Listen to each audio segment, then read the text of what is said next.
Module 1 is all about orientation. We're orienting ourselves to the learning environment, but we're also orienting ourselves to the study of ethics. And we need to start with one really big fundamental question, and that's why? Why are we studying ethics? Now, the powers that be have said ethics education is so important that they're making it a core requirement. You can't graduate until you've completed a certain number of credits in ethics. But why? Is the study of ethics going to make you a better person? Is the study of ethics going to prepare you for whatever role you're going to assume in the workplace? Is the study of ethics going to make you a better member of the communities that you serve? Well, I have an answer for you in respect to the communication discipline, but I also wanted to reach out to some of my peers across campus and learn about how ethics is applied in various disciplines. Let's take a listen. There's a couple of areas where we have to think about ethics. One of them is if you're doing language documentation, like I do, you often, in order to understand the grammar of a language, you need to make recordings of people speaking it in a natural context. And so rather than where you're holding a microphone in front of them and saying, you know you're being recorded and I'm asking you questions, we want more naturalistic data where people aren't necessarily performing for the microphone. And so that raises the issue of how consenting are the people who are being recorded. So if I record off the radio in Sacapultec, that radio broadcaster has the expectation that any person can listen to that recording. But I might try to talk to that person and let them know that I'm doing a linguistics project and that their voice might end up in a scholarly article. They generally don't care. But another situation that might be a little more fraud is if I ask someone to bring a recorder to their house and set it on the table while their family's having dinner. I need to make sure to explain to that person that that recording, although I'll change the names of the people who are talking, that I might end up publishing on that recording, and that they convey that to their family members so no one ends up feeling exploited or spied on. And the second way that ethics comes up in linguistics is that many of the languages we study are endangered and they're spoken by very few people.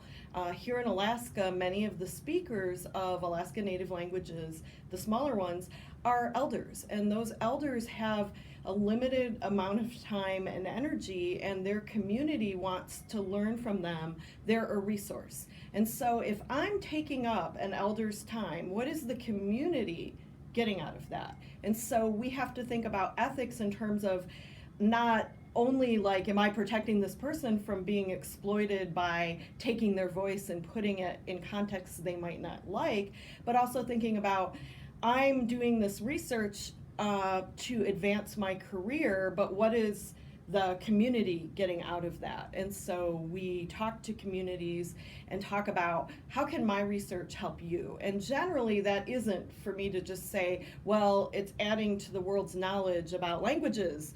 They want something tangible. And so linguists often do workshops with the community or teach writing systems, or they like to have pedagogical materials. So a linguist will help develop materials for language learning. And so those are some of the ways that ethics comes up in linguistics. One of the ethical dilemmas we face in the mathematics world is specific to the tutoring area. And what's the difference between help and too much help doing a problem for a student? Because as a student goes forward on their own, they need to be able to repeat this and replicate this on their own on a test or something. If you give them too much help or do it for them, they can't do it. And they also need to apply this to their discipline later. So we have to be careful not to give them too much help. Sarah. Yeah, hey Amy, what's up? Oh, I'm filming a video for my students on why it's important to study ethics, and I was thinking about how it might apply in the English discipline and was wondering if you had any thoughts. Well, actually, I'm writing right now, and I was just pausing because I'm unsure how I should really give proper credit to this collaborative project that I'm working on, and I'm not sure exactly how that works. I know that I could alphabetize our names. How much attention should I give that this isn't really my idea, but it's shared? And I think about that a lot, actually. This is an issue that we also come across a lot in biology, and for me as a botanist, I also have come across ethical issues in doing field work, particularly in Asia, in Vietnam or Cambodia. We collect rare plants, and then those plant materials come back to the United States, and we do research with them, and we might discover something. And the ethical dilemma that we face is, how do we give appropriate credit to the country of origin and involve Native people in the return that might be gained from these biological samples. Integrity and professional conduct are paramount in the accounting profession. We exist to serve the public. Because of the type of work we do, we handle a lot of sensitive information.